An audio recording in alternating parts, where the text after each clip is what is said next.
ओम शांति। आज है 7 जून 2025 की साकार मुरली है। बाबा बोले, मीठे बच्चे, तुम अभी पुजारी से पूज्य बन रहे हो। पूज्य बाप आए हैं तुम्हें आप समान पूज्य बनाने।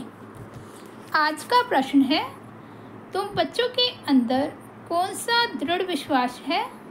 उत्तर है, तुम्हें दृढ़ विश्वास है कि हम जीते जी बाप से पूरा वर्षा लेकर ही छोड़ेंगे। बाबा की याद में यह पुराना शरीर छोड़ बाप के साथ जाएंगे। बाबा हमें घर का सहज रास्ता बता रहे हैं। गीत बजा है, ओम नमो शिवाय, ओम शांति, ओम शांति।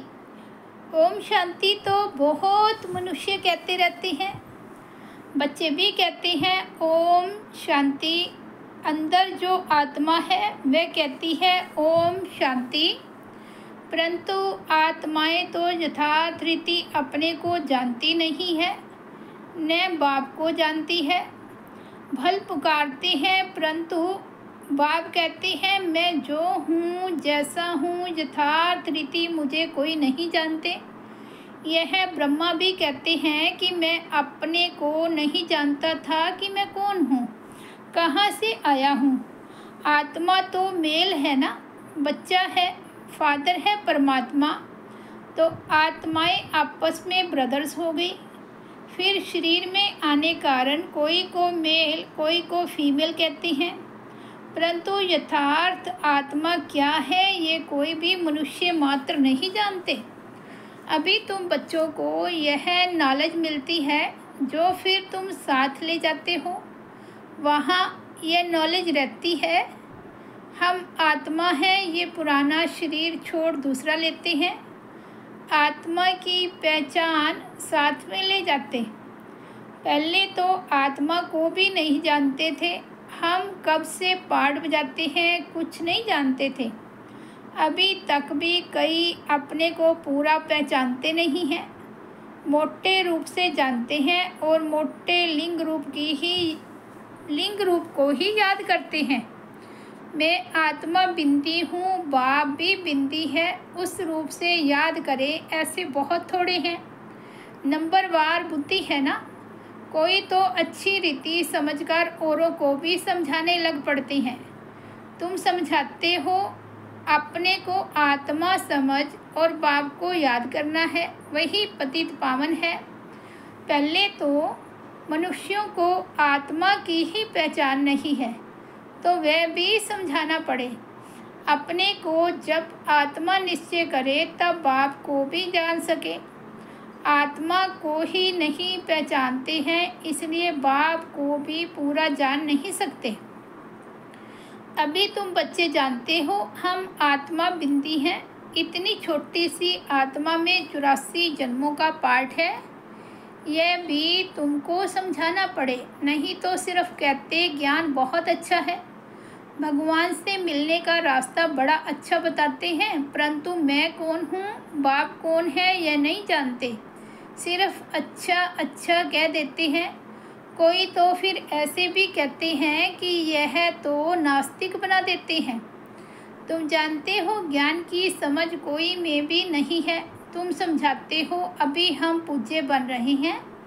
हम किसकी पूजा नहीं करते हैं, क्योंकि जो सबका पूज्य है, ऊंचते ऊंच भगवान, उनकी हम संतान है, वे है ही पूज्य पिताश्री। अभी तुम बच्चे जानते हो पिताश्री हमको अपना बनाकर और पढ़ा रहे हैं। सबसे ऊंचते ऊंच पूज्य एक ही है, उनके सिवाय और कोई पूज्य बना न सके। पुजारी जरूर पुजारी ही बनाएंगे, दुनिया में सब है पुजारी। तुमको अभी पूज्य मिला है जो आप समान बना रही हैं। तुमसे पूजा छुड़ा दी है, अपने साथ ले जाती हैं। ये छीछी दुनिया है, ये है ही मृत्यु लोक। भक्ति शुरू होती ही तब है जब रावण राज्य होता है। पूज्य से पुजारी बन जाते हैं, फिर पुजारी से पूज्य बनाने के लिए बाप को आना पड़ता है। अभी तुम पूज्य देवता बन रहे हो। आत्मा शरीर द्वारा पाठ बजाती है। अभी बाप हमको पूज्य देवता बना रहे हैं आत्मा को पवित्र बनाने के लिए। तो तुम बच्चों को युक्ति दी है, बाप को याद करने से तुम पुजारी से पूज्य बन जाएंगे, क्योंकि वह बाप है सर्व का पूज्य। जो आधा कल्प पुजारी बनते हैं वे फिर आधा कल्प पूज्य बनते हैं। यह भी ड्रामा में पार्ट है। ड्रामा के आदि मध्य अंत को कोई भी नहीं जानते। अभी बाप द्वारा तुम बच्चे जानते हो और दूसरे को भी समझाते हो। पहली मुख्य बात यह समझानी है, अपने को आत्मा बिंदी समझो। आत्मा का बाप वह निराकार है, वे नॉलेजफुल ही आकर पढ़ाते हैं। सृष्टि के आदि मध्य अंत का राज समझाते हैं। बाप आते हैं एक बार, उनको जानना भी एक बार होता है। आते भी एक ही बार संगम पर हैं। पुरानी पति दुनिया को आकर पावन बनाते हैं। अभी बाप ड्रामा प्लान अनुसार आए हैं, कोई नई बात नहीं है।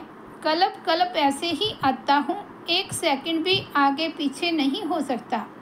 तुम बच्चों की दिल में जचता है कि बराबर बाबा हम आत्माओं को सच्चा ज्ञान दे रही हैं।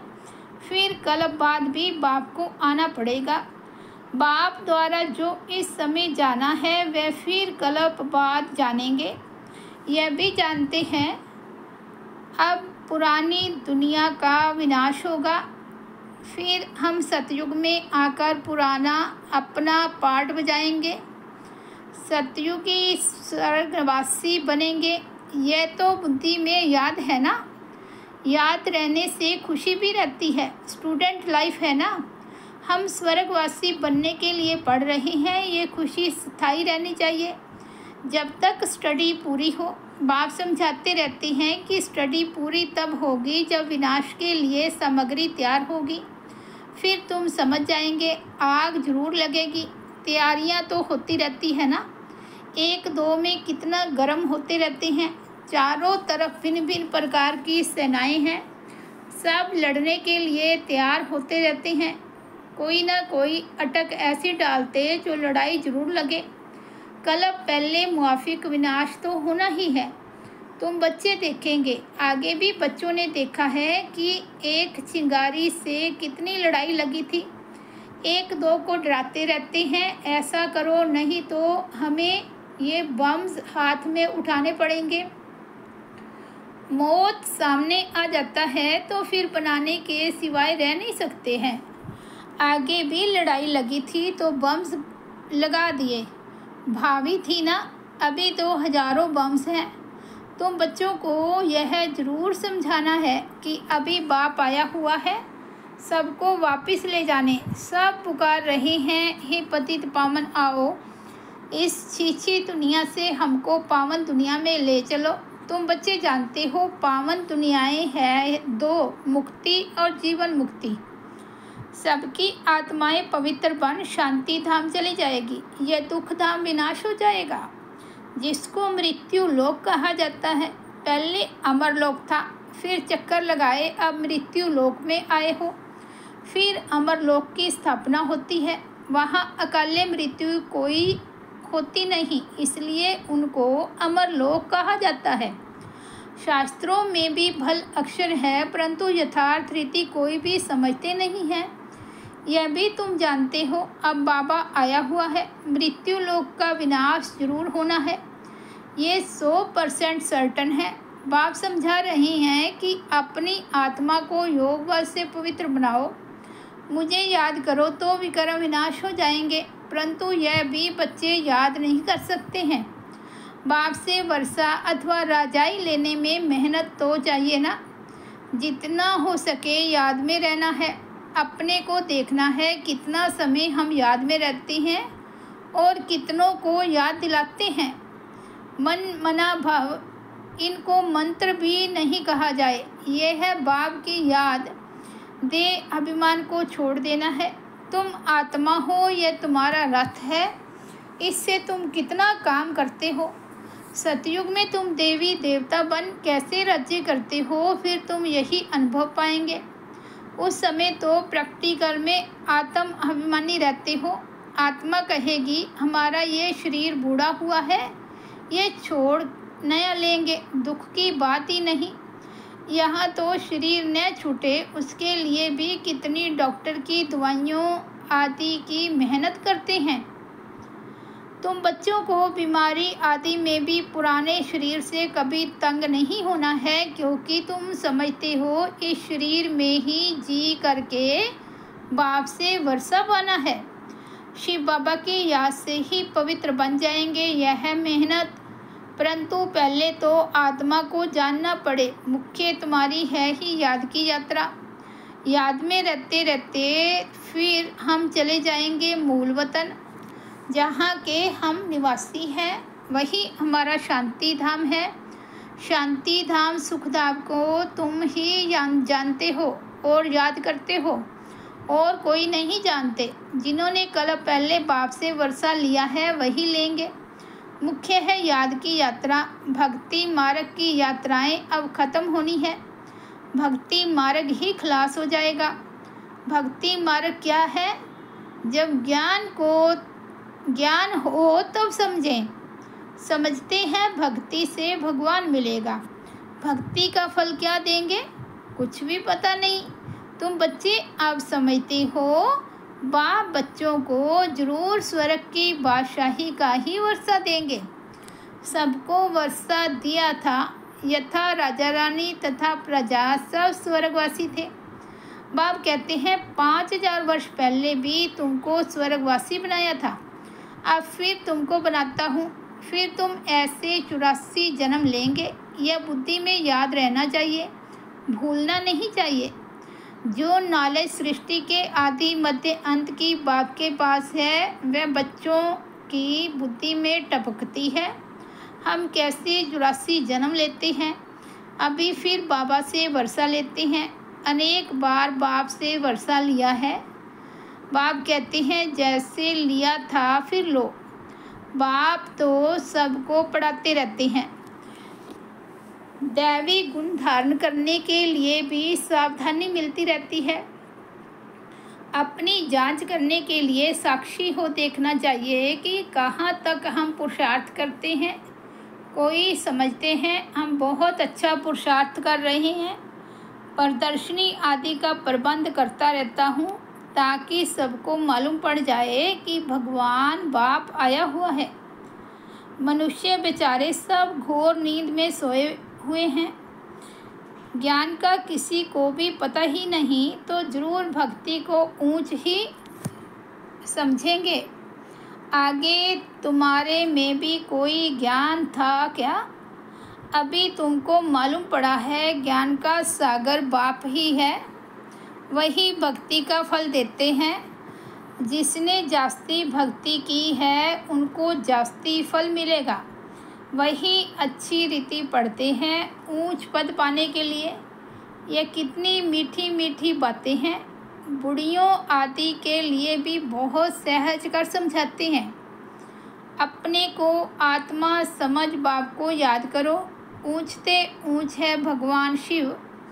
शिव परमात्माएं नमः कहा जाता है ना। वे कहते हैं माम एकम याद करो तो तुम्हारे विकर्म विनाश हो, बस, और कोई तकलीफ नहीं देते हैं। आगे चल शिव बाबा को भी याद करने लग पड़ेंगे। वर्षा तो लेना है, जीते जी बाप से वर्षा लेकर ही छोड़ेंगे। शिव बाबा की याद में शरीर छोड़ देते हैं तो वह फिर संस्कार ले जाते हैं। स्वर्ग में जरूर आएंगे। जितना योग उतना फल मिलेगा, जितना योग उतना फल मिलेगा। मूल बात है चलते फिरते जितना हो सके याद में रहना है। अपने सिर से बोझा उतारना है, सिर्फ याद चाहिए और कोई तकलीफ़ बाप नहीं देते हैं। जानते हैं आधा कल्प से बच्चों ने तकलीफ़ देखी है, इसलिए अभी आया हूँ तुमको सहज रास्ता बताने। तुमको सहज रास्ता बताने वर्षा लेने का। बाप को सिर्फ याद करो।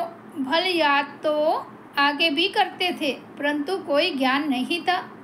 अभी बाप ने ज्ञान दिया है कि इस रीति मुझे याद करने से तुम्हारे विकर्म विनाश होंगे। भले शिव की भक्ति तो दुनिया में बहुत करते हैं, बहुत याद करते हैं, परंतु पहचान नहीं है। इस समय बाप खुद ही आकर पहचान देते हैं कि मुझे याद करो। अभी तुम समझते हो, हम अच्छी रीति जानते हैं। तुम कहेंगे हम जाते हैं बाप दादा के पास। बाप ने यह भागीरथ लिया है, भागीरथ भी मशहूर है। इन द्वारा बैठ ज्ञान सुनाते हैं, यह भी ड्रामा में पार्ट है। कलप कलप इस भाग्यशाली रथ पर आते हैं। तुम जानते हो कि यह वही है जिसको श्याम सुंदर कहते हैं। यह भी तुम समझते हो। मनुष्यों ने फिर अर्जुन नाम रख दिया है। अभी बाप यथार्थ समझाते हैं, ब्रह्मा सो विष्णु, विष्णु सो ब्रह्मा कैसे बनते हैं। बच्चों में अभी समझ है कि हम ब्रह्मापुरी के हैं, फिर विष्णुपुरी के बनेंगे। विष्णुपुरी से ब्रह्मापुरी में आने में 84 जन्म लगते हैं। यह भी अनेक बार समझाया है, जो तुम फिर से सुनते हो। आत्मा को अब बाप कहते हैं, सिर्फ मामेकम याद करो तो तुम्हारे विकर्म विनाश होंगे। इसलिए तुमको खुशी भी होती है। ये एक अंतिम जन्म पवित्र बनने से हम पवित्र दुनिया के मालिक बनेंगे। तो क्यों ना पवित्र बने। हम एक बाप के बच्चे ब्रह्मा कुमार कुमारी हैं, फिर भी वह जिस्मानी वृत्ति बदलने में टाइम लगता है। धीरे धीरे पिछाड़ी में कर्मातीत अवस्था होनी है। इस समय किसकी कर्मातीत अवस्था होना असंभव है। कर्मातीत अवस्था हो जाए फिर तो शायद यह शरीर भी न रहे, इनको छोड़ना पड़े, लड़ाई लग जाए, एक बाप की ही याद रहे, इसमें मेहनत है। अच्छा मीठे मीठे सिकिलदे बच्चों प्रति माता पिता बाप दादा का याद प्यार और गुड मॉर्निंग। रूहानी बाप की रूहानी बच्चों को नमस्ते। हम रूहानी बच्चों की रूहानी बाप दादा को याद प्यार गुड मॉर्निंग और नमस्ते। धारणा के लिए मुख्य सार, साक्षी हो अपने को देखना है कि हम कहाँ तक पुरुषार्थ करते हैं। चलते फिरते कर्म करते कितना समय बाप की याद में रहते हैं। इस शरीर से कभी भी तंग नहीं होना है। इस शरीर में ही जी करके बाप से वर्षा पाना है। स्वर्गवासी बनने के लिए इस लाइफ में पूरी स्टडी करनी है। आज का सतगुरु बाबा का वरदान है, त्रिकालदर्शी और साक्षी दृष्टा बन, हर कर्म करते बंधन मुक्त स्थिति के अनुभव द्वारा दृष्टांत रूप भव। यदि त्रिकालदर्शी स्टेज पर स्थित हो, कर्म के आदि मध्य अंत को जानकर कर्म करते हो, तो कोई भी कर्म विकर्म नहीं हो सकता, सदा सुकर्म होगा। ऐसे ही साक्षी दृष्टा बन कर्म करने से कोई भी कर्म के बंधन में कर्म बंधनी आत्मा नहीं बनेंगे। कर्म का फल श्रेष्ठ होने के कारण कर्म संबंध में आएंगे, बंधन में नहीं। कर्म करते न्यारे और प्यारे रहेंगे तो अनेक आत्माओं के सामने दृष्टांत रूप अर्थात एग्जाम्पल बन जाएंगे। आज का स्लोगन है, जो मन से सदा संतुष्ट है वही डबल लाइट है। अव्यक्त इशारे आत्मिक स्थिति में रहने का अभ्यास करो, अंतर्मुखी बनो। कोई भी समर्थ संकल्प आत्मिक शक्ति अर्थात एनर्जी जमा करता है, समय भी सफल करता है। व्यर्थ संकल्प एनर्जी और समय को व्यर्थ गवाता है। इसलिए अव्यर्थ संकल्प की रचना बंद करो। ये रचना ही आत्मा रचता को परेशान करने वाली है। इसलिए सदा इसी शान में रहो कि मैं आत्मा मास्टर सर्वशक्तिवान हूँ, समर्थ आत्मा हूँ, तो कभी परेशान नहीं होंगे और अनेकों की परेशानी को मिटाने वाले बन जाएंगे। अच्छा, ओम शांति। तो ये थे 7 जून 2025 के बाबा के अनमोल महावाक्य। मुरली की हेडलाइन है, मीठे बच्चे तुम अभी पुजारी से पूज्य बन रहे हो। पूज्य बाप आए हैं तुम्हें आप समान पूज्य बनाने। ओम शांति।